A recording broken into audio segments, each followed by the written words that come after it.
فرمایا فرعون نہ بن، اور فقہ آل محمد دا مسئلہ ہے، فرمایا جیڑا دولت بن وضو دے پانی اچ کہیں کولوں مدد لیونا مکروہ ہے، شرن منع ہے۔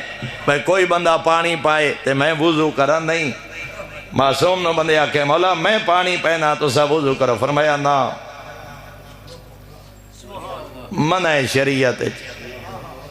احتراماً کو پانی بھر کے لے آئے ایک الگ بات ہے، وہ بھی کوشش کرو، لیکن آزائے وضو دھوندے ہاں آپ پانی پاؤ، کسی دی مدد نہ لو۔ معصوم فرمائے میرے نانے دی شریعت منع ہے وضو اچ کہیں غیر دی مدد لینا۔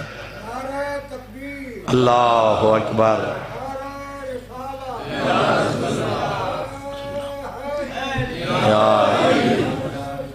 اللہم صلی علی محمد وعلا۔ صحابی پوچھے مولا قرآن جو دی کوئی دلیل؟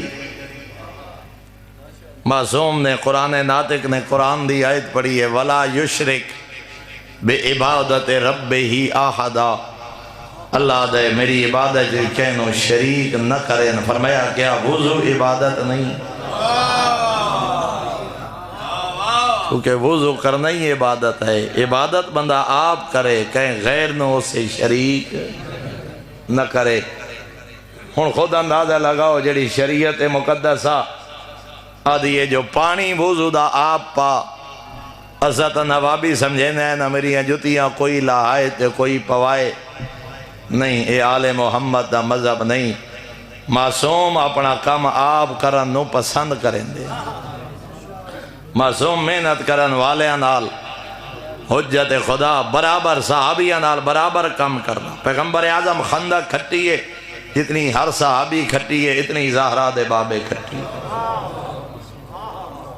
فرمایا برابر۔